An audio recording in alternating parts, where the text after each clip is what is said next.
So, hello and welcome. This is Erica Glessing, and this is the Erica Glessing Show, and I have a fabulous guest, Duane. She's a woman empowerment coach. She's an amazing businesswoman, a realtor. She's been an author in some of my creations, and oh my goodness, it is great to have you today. Oh, I'm so happy to be back with you. You know, when we talk, it's like two girls having a glass of wine. I know you don't know what's going to show up, so everyone better listen because we're going to give you some nuggets of wisdom. Mal's book, Alpha Chick, 5 Steps for Moving from Pain to Power and Choosing Happiness Inspiration. Oh my gosh, I think I got most of the title. It's a recipient of the Reader's Favorite Award, the Pinnacle Achievement Award, and the World Book Award for 2012.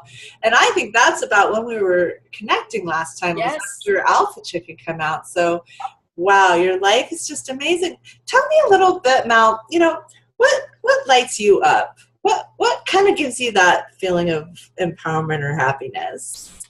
Well, it has changed so dramatically over the years.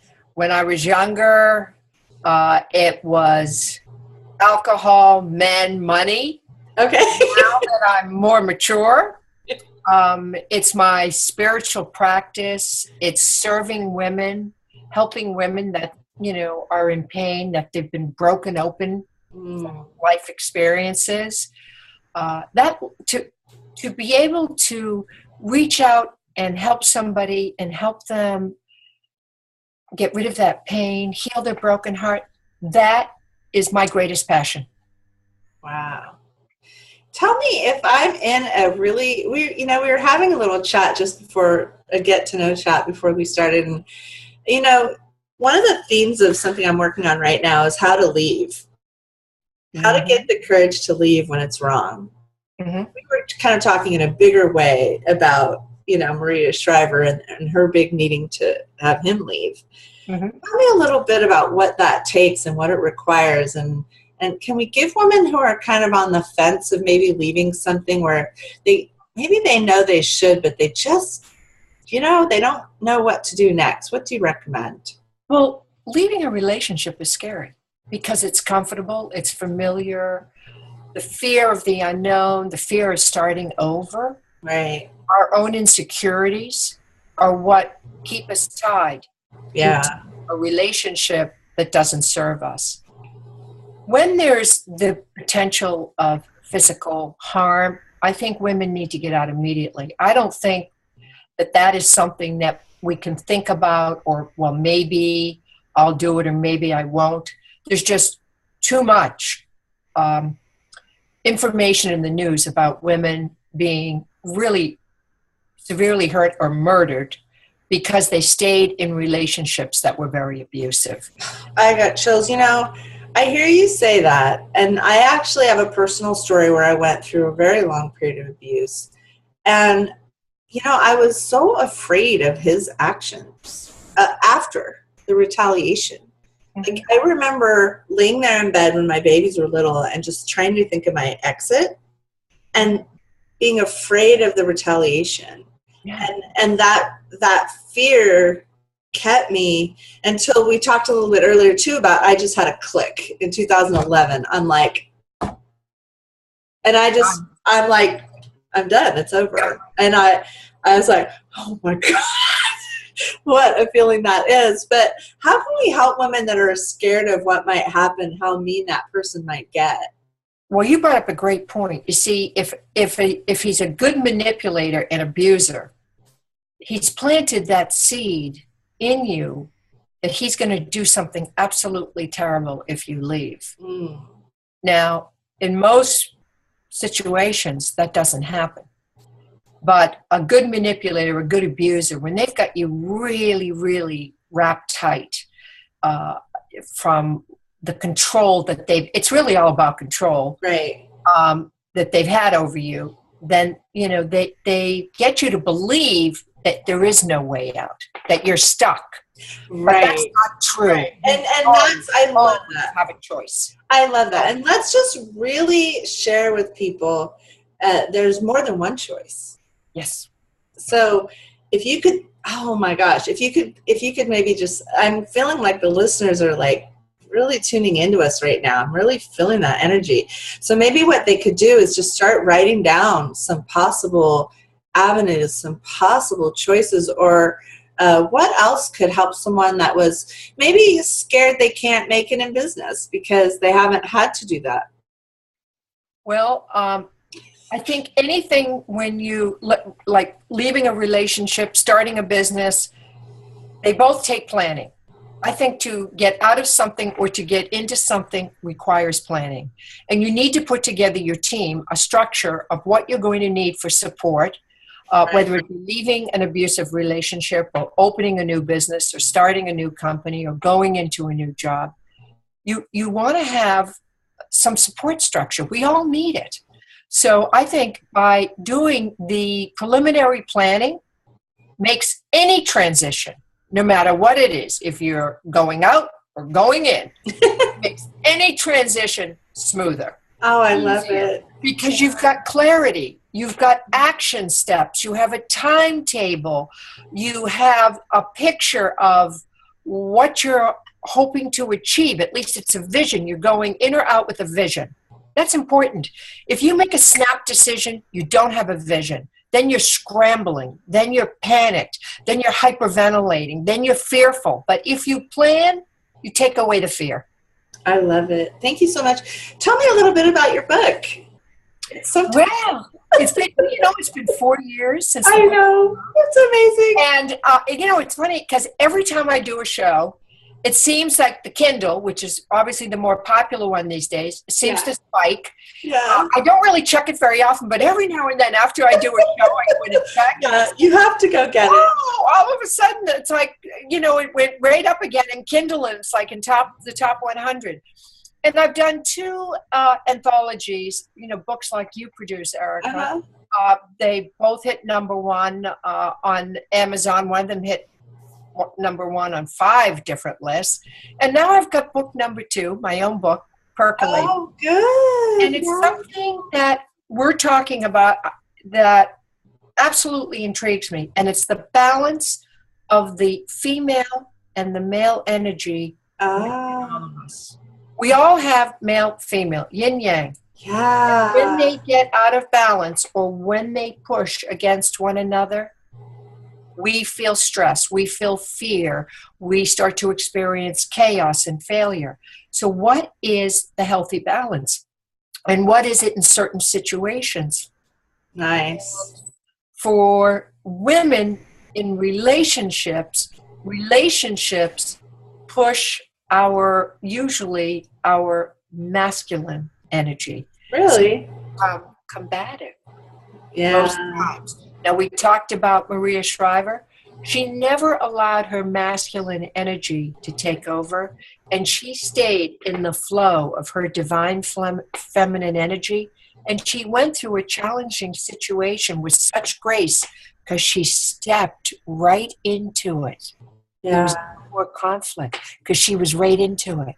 Yeah. So it dissipated. And that's using our energy and keeping it balanced. And that way we create exactly what we want. We create the results we want. Tell me, I'm ADD, so I'm always all over the place. You are such a successful businesswoman. Tell me some of that, because it feels like that's tailing right into it. It's like in the real estate field, like you have not been afraid to grow your business and to have it succeed and soar. And you've built this, you've been able to build things really beyond a beyond's business, that gives you so much freedom to create now books and everything. Tell me a little bit, like looking back, like what you would tell someone kind of wanting that or seeking that kind of strength in business that you've been able, that you just do, you just do it. Well, I love it. Yeah. I'm passionate about business. Yeah. I remember myself being an entrepreneur when I was like 10. I was very conscious of the value of money. Wow. I was very conscious about what I spent my money on. Oh my goodness. I saved my allowance to buy really special things. Oh my goodness. And I was always doing things, creating like little side businesses where I would charge money. So my sister would want tea and an English muffin or something on a Sunday night. I would make it for 50 cents. Oh, You want that, and I'll serve it on a beautiful tray. Now, if I have to take it upstairs, it may be $1, but I'll do it for 50 cents. So, I always had this very entrepreneurial spirit. I had my first company when I was 21 years old. My goodness. I had a model agency when I was 21, and a slew of crazy-looking, beautiful women working for me. We were the first line of women on the field for the Boston Patriots, the New England Patriots. Oh, my God. My models were their cheerleaders. Oh, my gosh. That was one business. And then I just kept going from business to business. Yeah. And I started a company called Barnyard Buddies, which was all hand-carved wooden toys, and they were hand-painted and antiqued, and we did craft shows and all of that. And then I started my real estate business, and I've had that. I've been in real estate for 30 years, but I've had my own business since 2000. And had a slew of agents working for me, but now I've stepped it down because I love real estate, and it's been wonderful to me. And I have some very, very wonderful clients that I have the greatest respect for. But I'm also doing my work with women now. I know you've started to step up and yeah. I would say your last 4 or 5 years, you've just really taken off in that space of helping women, and so blessed you could come. Tell us your gift. People who are listening can get a free gift. Yes, absolutely. So the gift is the Life Recovery Formula. It's a guide and an audio class. So I take them right through the entire workbook, and then they can apply all the steps in their own lives. Erica, life is really not that complicated. We make it complicated. True. I like to simplify. I find that when we simplify things, we're far more successful. And there's really 3 components to having a good life. One is self-worth. For women, we must have self-worth. That is the platform of our success. And when we have that self-worth, then we take really good care of ourselves. And self-care is absolutely imperative. And that means good health, good diet, all of that. And when That's my Achilles heel. You're not supposed to go there. Oh, girl. And the third thing is inner happiness. I have that one. We work on our inner happiness. I have the happiness. Wait, I missed one. There's the self-worth. Self-worth, self-care, inner happiness. So I think those 3 things. The number 1, I'm getting there. Number 2, what can you tell women like me? I've put basically my kids in front. Yep. I put my ex-husband in front. I don't anymore. And now my kids are still in front. And then after I take care of them, and after that is just the self-care for me just kicks my patootie. What can you recommend for women like that? Well, you should be putting yourself first. Because when you do, you are a stronger, healthier, more balanced woman for your children, for dealing with your ex-husband, for doing these lovely projects that you like to do. You're coming from a stronger, more centered place when you take really good care of yourself. When you put yourself last, you deplete yourself. True. You empty yourself out, and then what everybody gets is just a little tiny bit of Erica, and not the full, wonderful, loving, passionate, energetic Erica. That's why you need to take care of yourself first. Every time you're on an airline, they say, look, if the plane's going down and the mask drops, put it on your face first, and then help a child. Right. And I do a really good job with my spiritual self. So I nourish that spiritual self every single day. So I meditate. I'm really good at that spiritual self. So I'm going to work on the body. You've given me the health and the care. And the health, and just that whole piece has been challenging for me. And maybe I'll go get my toes done. Get your hands done.